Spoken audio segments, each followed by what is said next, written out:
अच्छा करने के लिए अच्छे सुझावों के साथ, अच्छे सुधारों की तैयारी के साथ हम सबको आगे बढ़ना चाहिए।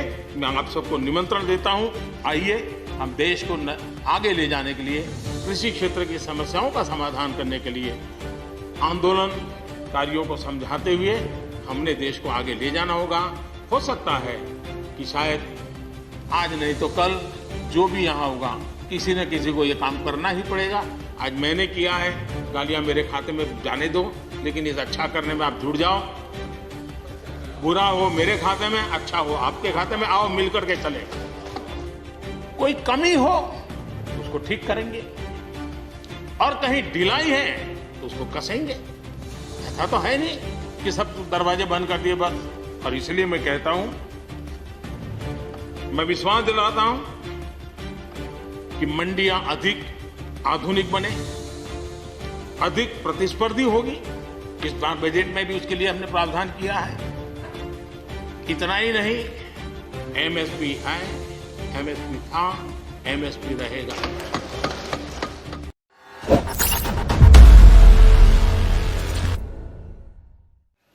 आदरणीय सभापति जी, सदन में किसान आंदोलन की भरपूर चर्चा हुई है। ज्यादा से ज्यादा समय जो बातें बताई गई वो आंदोलन के संबंध में बताई गई। किस बात को लेकर के आंदोलन है उस पर सब मौन रहे। आंदोलन कैसा है, आंदोलन के साथ क्या हो रहा है, ये सारी बातें बहुत बताई गई, उसका भी महत्व है। लेकिन जो मूलभूत बात है, अच्छा होता कि उसकी विस्तार से चर्चा होती। वैसे हमारे माननीय कृषि मंत्री जी ने बहुत ही अच्छे ढंग से कुछ सवाल भी पूछे हैं।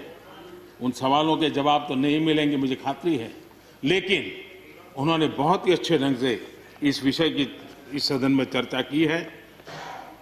मैं आदरणीय देवेगौड़ा जी का बहुत आभारी हूं कि उन्होंने इस पूरी चर्चा को एक गांभीर्य दिया और उन्होंने सरकार के जो अच्छे प्रयास है उसकी सराहना भी की, क्योंकि वो किसानों के लिए समर्पित रहे हैं जीवन भर, और उन्होंने इस सरकार के प्रयासों की सराहना भी की और उन्होंने अच्छे सुझाव भी दिए। मैं आदरणीय देवेगौड़ा जी का हृदय से आभार व्यक्त करता हूं। आदरणीय सभापति जी, छोटे किसानों की परेशानियों से हर कोई परिचित है। समय समय पर उनके सशक्तिकरण की मांग भी उठी है।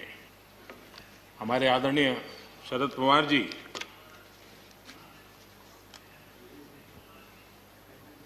और कांग्रेस के भी हर किसी ने, हर सरकार ने कृषि सुधारों की वकालत की है। कोई पीछे नहीं है, क्योंकि हर एक को लगता है कर पाए नहीं कर पाए अलग बात है, लेकिन ये होना चाहिए, ये बात हर एक की निकली हुई है। और आज नहीं, जब भी जो जहां थे सबने की हुई है। और शरद राव जी ने तो अभी एक बयान भी दिया कि मैं सुधारों के पक्ष में हूं। ठीक है, पद्धति के संबंध में उनके मन में सवाल है, लेकिन सुधारों का विरोध नहीं किया है। और इसलिए मैं समझता हूं कि हमें इस विषय में हमारे साथी श्रीमान सिंधिया जी ने बहुत ही अच्छे ढंग से कई पहलुओं पर इस कानून को लेकर के यहाँ पर ये सारी बातें पिछले 2 दशक से लगातार चल रही है, हर फोरम में चली है। ऐसा नहीं है कि कोई हमारे आने के बाद हर ने कहा है और हर एक को लगा कि अब समय आ गया, हो जाए, अब समय आ गया। ये ठीक है, फुटस्टॉप कॉमा कोई इधर उधर हो सकता है, कोई ये दावा नहीं कर सकता है कि भाई हमारे समय की सोच बहुत ही बढ़िया थी। मैं भी दावा नहीं कर सकता हूं कि हमारे समय की सोच बढ़िया है, 10 साल के बाद कोई नई सोच आ ही नहीं सकती। ऐसा नहीं होता है जी। ये समाज जीवन परिवर्तनशील होता है। आज के समय हमें जो ठीक लगा, चलो चले, आगे सुधार करेंगे, नई चीजों को जोड़ेंगे। यही तो प्रगति का रास्ता होता है जी। रुकावटें डालने से प्रगति कहां होती है जी। और इसलिए, लेकिन मैं हैरान हूं, अचानक यू टर्न ले लिया भाई, ऐसा क्यों किया? ठीक है, आप आंदोलन के मुद्दों को लेकर के इस सरकार को घेर लेते, लेकिन साथ साथ किसानों को भी कहते हैं कि भाई बदलाव बहुत जरूरी है, बहुत साल हो गए, अब नई चीजों को लेना पड़ेगा, तो देश आगे बढ़ता है। लेकिन अब मुझे लगता है कि राजनीति इतनी हावी हो जाती है कि अपने ही विचार छूट जाते हैं। लेकिन जो ये सब कर रहे हैं अच्छा है। आदरणीय डॉक्टर मनमोहन सिंह जी यहाँ मौजूद है। मैं उन्हीं का एक कोट आज पढ़ना चाहता हूँ। हो सकता है जो यू टर्न कर रहे हैं वो मेरी बात माने या न माने, मनमोहन सिंह जी की तो बात जरूर मानेंगे। There are other rigidities because of the whole marketing regime set up in the 1930s, which prevent our farmers from selling their produce where they get the highest rate of return. It is our intention to remove all those handicaps which come in the way of India realizing its vast potential as one large common market.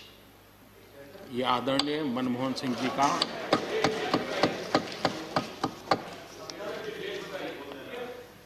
आदरणीय मनमोहन सिंह जी ने किसान को उपज बेचने की आजादी दिलाने, भारत को एक कृषि बाजार दिलाने के संबंध में अपना इरादा व्यक्त किया था और वो काम हम कर रहे हैं। और मुझे आप लोगों को गर्व होना चाहिए कि देखिए मनमोहन सिंह जी ने कहा था वो मोदी को करना पड़ रहा है। गर्व कीजिए।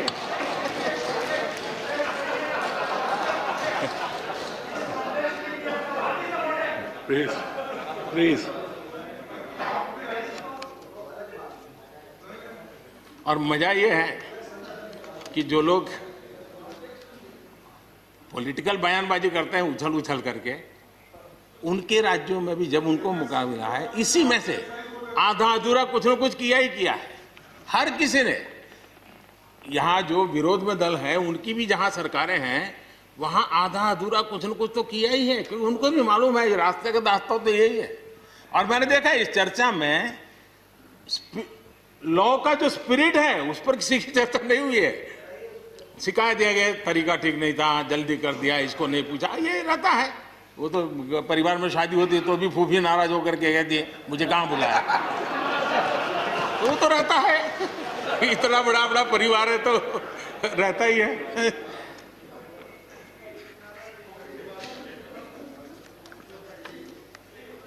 आदरणीय सभापति जी, ये बात सही है, जैसा हम लोगों की स्वभाव रहा है, घर में भी थोड़ा सा भी परिवर्तन करना हो तो घर में भी एक तनाव जरूर है। चेयर यहाँ क्यों रखी, टेबल यहाँ क्यों रखा, घर में भी होता है।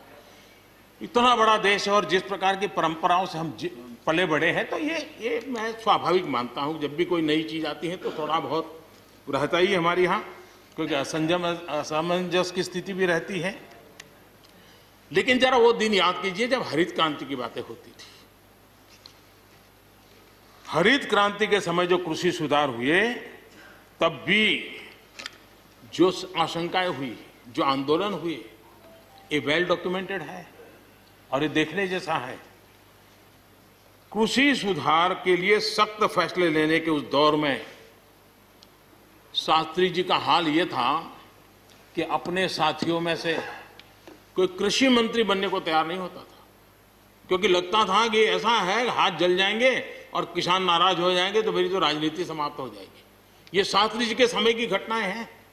और अंत में शास्त्री जी को सी सुब्रमण्यम जी को कृषि मंत्री बनाना पड़ा था और उन्होंने रिफॉर्म्स की बातें की। योजना आयोग ने भी उसका विरोध किया था। मजा देखिए, योजना आयोग ने भी विरोध किया था। वित्त मंत्रालय सहित पूरी कैबिनेट के अंदर भी विरोध का स्वर उठा था। लेकिन देश की भलाई के लिए शास्त्री जी आगे बढ़े और लेफ्ट पार्टी जो आज भाषा बोलते हैं ना, वही उस समय बोलते थे। वो यही कहते हैं अमेरिका के इशारे पर शास्त्री जी ये कर रहे हैं, अमेरिका के इशारे पर कांग्रेस ये कर रही है। सारा जितना आज मेरे खाते में जमा है ना, वो पहले आपके यहाँ बैंक में अकाउंट में था। सब कुछ अमेरिका के एजेंट कह दिया जाता था हमारे नेता, कांग्रेस के नेताओं को। ये सब कुछ लेफ्ट वाले जो आज भाषा बोलते हैं, वो उस समय भी उन्होंने यही भाषा बोली थी। कृषि सुधारों को छोटे किसानों को बर्बाद करने वाला बताया गया था। देश भर में हजारों प्रदर्शन आयोजित हुए थे, बड़ा मूवमेंट चला था। इसी माहौल में भी लाल बहादुर शास्त्री जी और उसके बाद की सरकार जो करती रही, उसी का परिणाम है कि जो हम कभी PL 480 मंगवा करके खाते थे, आज देश अपने किसान ने अपनी मिट्टी से पैदा की चीजों को खाता है।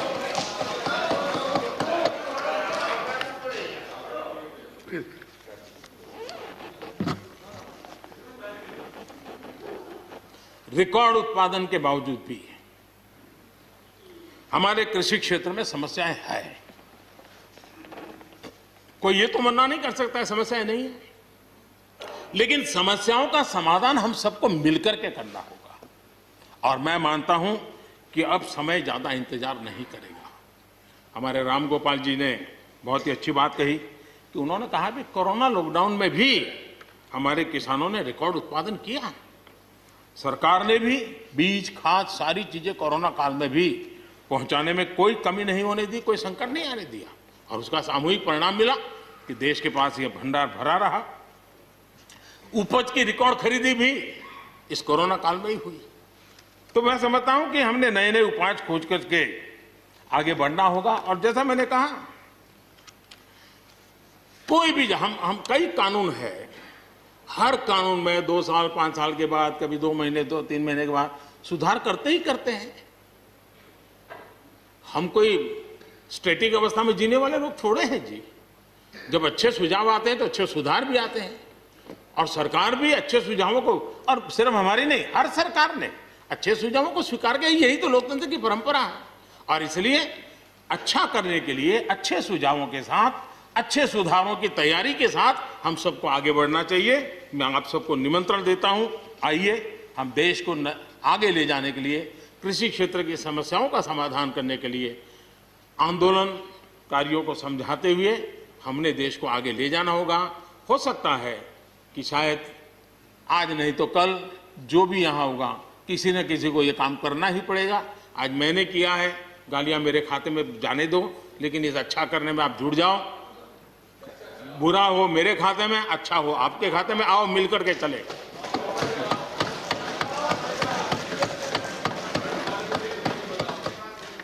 और मैं लगातार, हमारे कृषि मंत्री जी लगातार किसानों से बातचीत कर रहे हैं, लगातार मीटिंगें हो रही हैं, और अभी तक कोई तनाव पैदा नहीं हुआ है। एक दूसरे की बात को समझने का, समझाने का प्रयास चल रहा है। और हम लगातार आंदोलन से जुड़े लोगों से प्रार्थना करते हैं कि आप आंदोलन करना आपका हक है, लेकिन इस प्रकार से बुजुर्ग लोग वहाँ बैठे, ये ठीक नहीं है। आप उनको सबको ले जाइए, आप आंदोलन को खत्म कीजिए। आगे बढ़ने के लिए मिल बैठ करके चर्चा करेंगे, रास्ता खुले है। ये सब हमने कहा है। मैं आज भी इस सदन से माध्यम से भी निमंत्रण देता हूं। आदरणीय सभापति जी, ये बात निश्चित है, हमारी खेती को खुशहाल बनाने के लिए फैसले लेने का ये समय है। इस समय को हमने गंवा नहीं देना चाहिए। हमें आगे बढ़ना चाहिए, देश को पीछे नहीं ले जाना चाहिए। पक्ष हो, विपक्ष हो, आंदोलनरत साथी हो, इन सुधारों को हमने मौका देना चाहिए और एक बार देखना चाहिए कि इस परिवर्तन से हमें लाभ होता है कि नहीं होता है। कोई कमी हो तो उसको ठीक करेंगे, और कहीं ढिलाई है तो उसको कसेंगे। ऐसा तो है नहीं कि सब दरवाजे बंद कर दिए बस। और इसलिए मैं कहता हूं, मैं विश्वास दिलाता हूं कि मंडियां अधिक आधुनिक बने, अधिक प्रतिस्पर्धी होगी। इस बार बजट में भी उसके लिए हमने प्रावधान किया है। इतना ही नहीं, एमएसपी है, एमएसपी था, एमएसपी रहेगा। इस सदन की पवित्रता समझे हम। जिन 80 करोड़ से अधिक लोगों को सस्ते में राशन दिया जाता है, वो भी कंटिन्यू रहेगा। इसलिए मेहरबानी करके भ्रम फैलाने के काम में हम न जुड़े, क्योंकि हमको देश ने एक विशिष्ट जिम्मेवारी दी है। किसानों की आय बढ़ाने के जो दूसरे उपाय हैं उन पर भी हमें बल देने की जरूरत है। आबादी बढ़ रही है, परिवार के अंदर सदस्यों की संख्या बढ़ रही है, जमीन के टुकड़े छोटे होते जा रहे हैं। ऐसी स्थिति में हमें कुछ न कुछ ऐसा करना ही होगा ताकि किसानी पर बोझ कम हो और हमारे किसान के परिवार के लोग भी रोजी रोटी कमाने के लिए उनके लिए हम और अवसर उपलब्ध करा सकें। इनकी तकलीफों को दूर करने के लिए हमने काम करना होगा। और मैं मानता हूं कि हम अगर देर कर देंगे, हम अगर अपने ही राजनीतिक समीकरणों में फंसे रहेंगे तो हम किसानों को अंधकार की तरफ धकेल देंगे। कृपा करके हमें उज्जवल किसानों के उज्जवल भविष्य के लिए इससे बचना चाहिए। मैं सबसे प्रार्थना करता हूं, हमें इस बात की चिंता करनी होगी।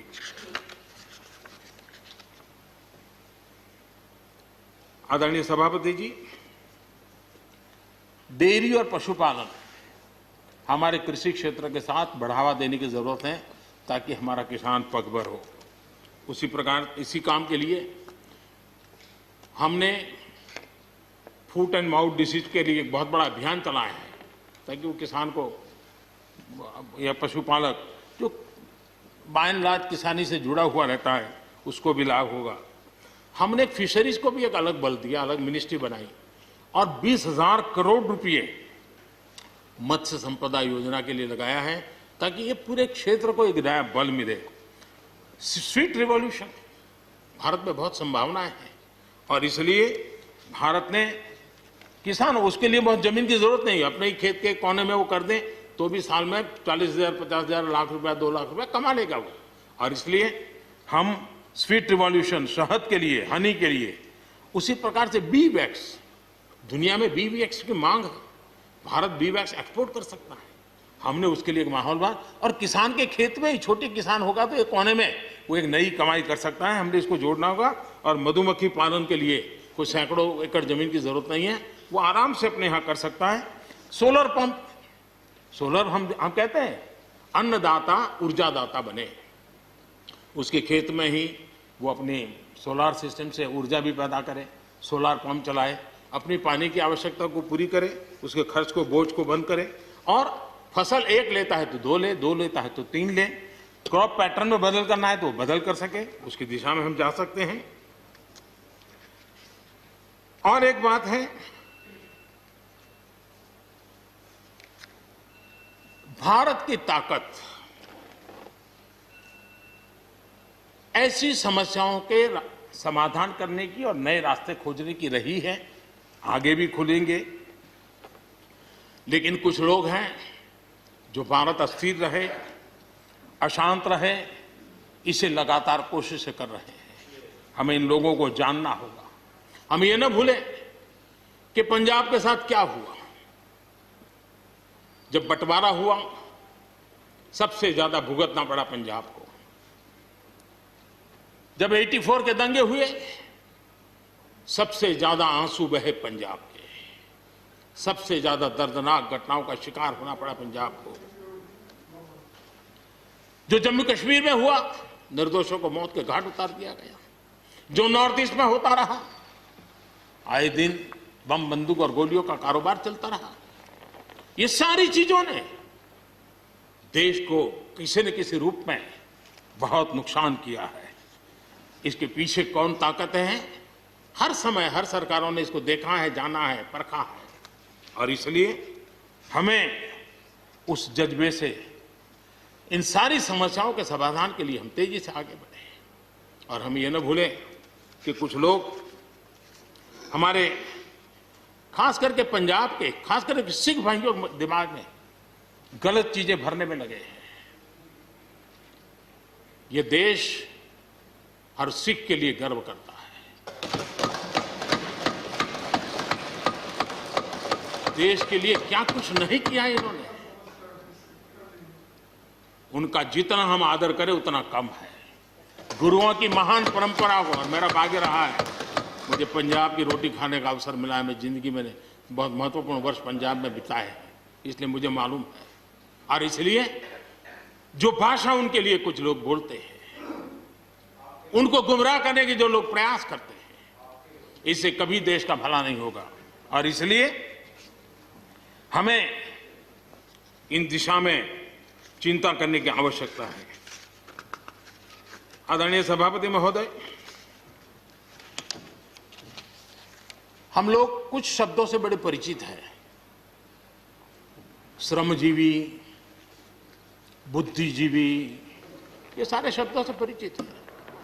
लेकिन मैं देख रहा हूं कि पिछले कुछ समय से इस देश में एक नई जमात पैदा हुई है, एक नई बिरादरी सामने आई है, और वो है आंदोलनजीवी।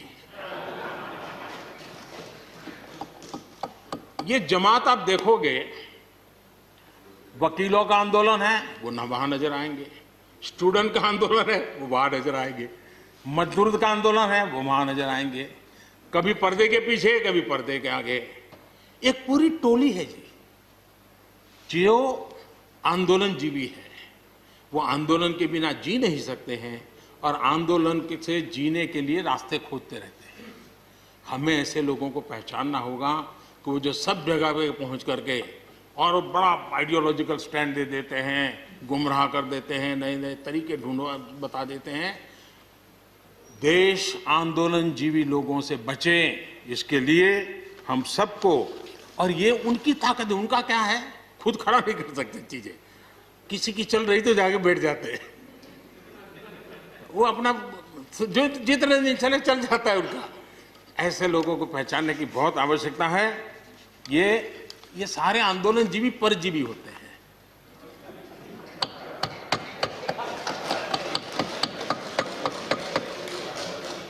और यहां पर सब लोगों को मेरी बात से आनंद इसलिए होगा कि आप जहां जहां सरकारें चलाते होंगे, आपको भी ऐसे परजीवी आंदोलनजीवियों का अनुभव होता हो। और इसलिए उसी प्रकार से एक नया मैं चीज देख रहा हूं। देश प्रगति कर रहा है, हम एफडीआई की बात कर रहे हैं, फॉरेन डायरेक्ट इन्वेस्टमेंट। लेकिन मैं देख रहा हूं इन दिनों एक नया एफडीआई मैदान में आया है। ये नए एफडीआई से देश को बचाना है जी। एफडीआई चाहिए, फॉरेन डायरेक्ट इन्वेस्टमेंट। लेकिन ये जो नया एफडीआई नजर का आ रहा है, ये नए एफडीआई से जरूर बचना होगा। और ये नया एफडीआई है foreign destructive ideology, foreign destructive ideology. और इसलिए इस एफडीआई से देश को बचाने के लिए हमने और जागरूक रहने की जरूरत है। अगर आपको हमारे वीडियोस पसंद आए तो प्लीज लाइक करें, सब्सक्राइब करें और शेयर करें।